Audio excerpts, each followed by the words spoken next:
Hi,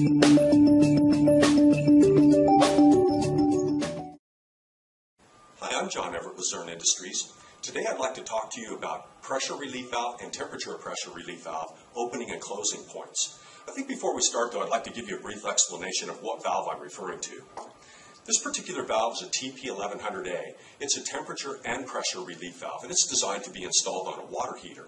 What the valve does is, in the event that we have an over temperature or an over pressure situation, this valve will open up, thus protecting the tank, preventing the tank from having any damage due to over temperature and over pressure. They're fairly straightforward. The thermal element, it senses temperature, and it's what opens the valve up if the water tank becomes too hot. Conversely, inside we have a spring-loaded plunger and a resilient seated rubber setting on a seat. That's the pressure portion of the relief valve.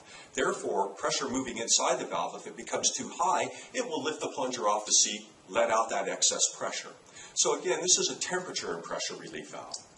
On the other hand, I have a pressure-only relief valve. This particular model here is my P1520. This is designed to protect a tank or a line from an overpressure situation. It doesn't work on the temperature side, just on the pressure.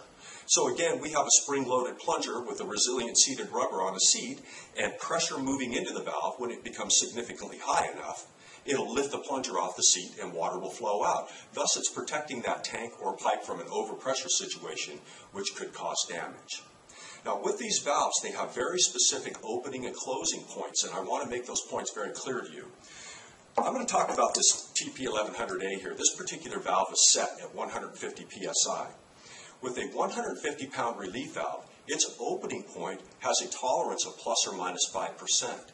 Therefore, with this 150-pounder, it can open up anywhere between 142.5 and 157.5 pounds per square inch. Anywhere between those two extremes would be considered acceptable for this particular relief valve. Now, all the other relief valves that I have here, for example, a TP220, a TP3000, and lastly my P1500, these are all designed as safety relief valves. When safety relief valves open up, their closing point is 80% of their set value.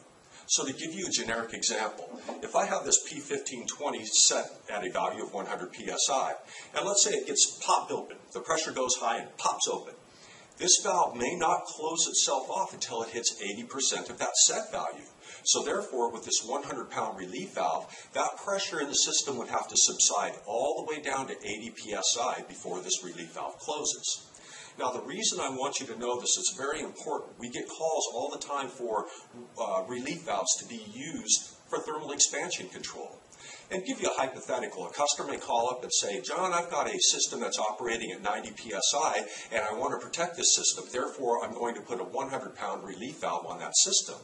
Well, I have to instruct my customer to be cautious about that because remember, the 100-pound relief valve may not close itself until it hits all the way down to 80% of that set value. Therefore, on a 90-pound per square inch system, if the pressure rose up to 100 or slightly greater and this relief valve pops open, the pressure would have to subside all the way down to 80 psi before this relief valve would close.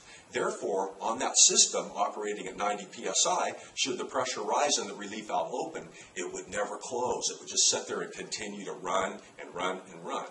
So in that case, we'd have to go to a much higher pressure relief valve or use something different with much tighter limits. If we do need a relief valve with tighter limits, we can go to a relief valve such as our P4000A. This particular valve will reseat itself when it hits 95% of that relieving pressure.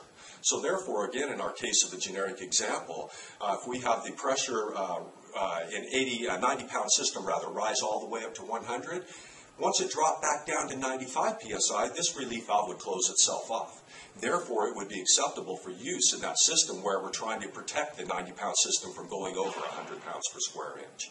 So I think the main thing to point out here is just be very careful about what we pick as far as an opening point on a relief valve. Remember, safety relief valves do not close themselves until they hit that 80% set value.